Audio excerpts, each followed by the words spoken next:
व्रत को करने वाली, जिसके आरंभ से सुंदर वन और पशु उपवन करके जाकर वह अग्नि में हवन करके ब्रह्मा से स्वास्तिक करवाया और उसने ब्रह्मा से आशीष पुष्पांजलि ग्रहण करवा करके साथियों के घिरे हुए लक्ष्मी देवी के समान सुंदर रूप से सुरक्षित हुई। वर रूप वह राजकन्या का वह समित जाकर पिता के चरण में प्रणाम करा।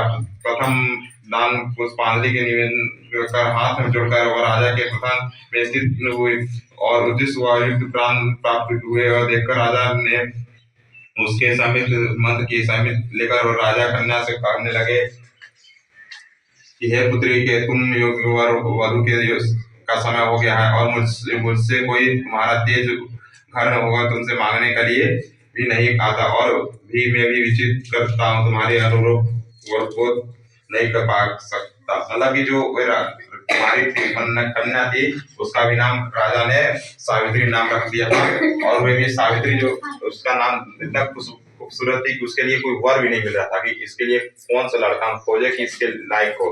तो राजा भी थक गए थे कि उसके लायक कौन सा कन्या हम खोजे कि ये थक गए। तब राजा ने उससे हाथ जोड़ के बोला कि बेटी तुम अपने लिए खुद अपने वर खुद चुनो, जो तुमको चुनना है तुम खुद जाकर अपना चुन, जैसा तुम चाहोगे वैसा हम तुम्हारा ब्याह कर देंगे।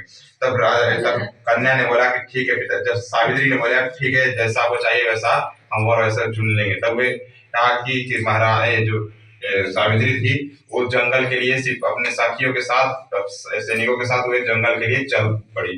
जाते जाते एक जंगल मिला, फिर वहां पे एक राजकुमार था जिसका सतवाचक नाम था।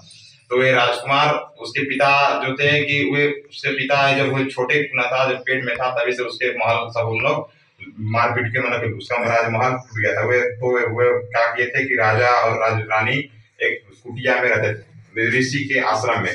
तो वे ऋषि के जो आश्रम में रहते थे वही आश्रम में उन लोग एक राजकुमार को सावित्री ने देख लिया। तो राजकुमार का नाम था सत्यवाचन। फिर उसके बाद जब उसको देख ली तो वे सावित्री चुपचाप घर पे आ गए और घर पे आने के बाद जब देखी कि घर पे आई तो देखी कि पार्वती और नारद जी वहां पे विराजमान है।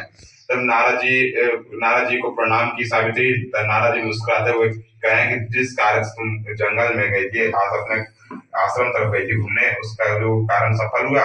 देखे कि हाँ वो काम में हम सफल हुए और वे सत्यवाचक नाम का एक लड़का है, वो उसके माता को छोट बचपन से ही वे आश्रम मतलब कि जंगल में रहता है, आश्रम में ही वो रहता है। उसके पिता भी सत्य बोलते, उसके माता भी सत्य बोलती, वे भी सत्य बोलता है, इसीलिए उसका ऋषियों ने उसका नाम सत्यवाचन नाम रख दिया। तो कहेंगे ठीक है जब तुम्हारा इतनी इच्छा है तब नारद जी बोले कि जब तुम्हारी बेटी जब वर ढूंढ लिया जिसमें आपको देरी किया तो विवाह का संपन्न लेके जाइए और क्या। तो कहेंगे ठीक है हम विवाह का संपन्न लेके वहां पे जाते हैं, जो होगा वो देखा जाएगा। फिर उसके बाद जब फिर राजा ने नारद जी ने स्त्री से बोला कि देखो तुम तो इसको तो ढूंढ ली पर इसमें तुम्हारा मतलब कि इसमें ये तुम जल्दी विधवा हो जाओगे। तो कहेंगे इसमें क्या कारण है कि हम जल्दी विधवा हो जाएंगे। तो बोले कि देखो ये मतलब ये इसको ऐसा बात बोल दिए थे कि इसको चिंता खा गया जा रहा था। तो कहेंगे अब हम जो वाणी हम ब्राह्मण है हम जो वाणी करेंगे कह दिया वो उसी से ब्याह करेंगे, भलाई कुछ हो जाए उसकी प्राण मैं बचाऊंगा, आप बस विवाह करें। तब कहेंगे तब तुम विवाह के लिए जब राजी हो तो इसमें हमारे क्या था। वो उसके कुशल पूर्वक उसका विवाह हुआ। सावित्री सतवाचक को पाकर ऐसे प्रसन्न हो रही थी कि जैसे कि कोई इसको मतलब स्वर्ग मिल गया हो, ऐसे वो खुशी हुई थी।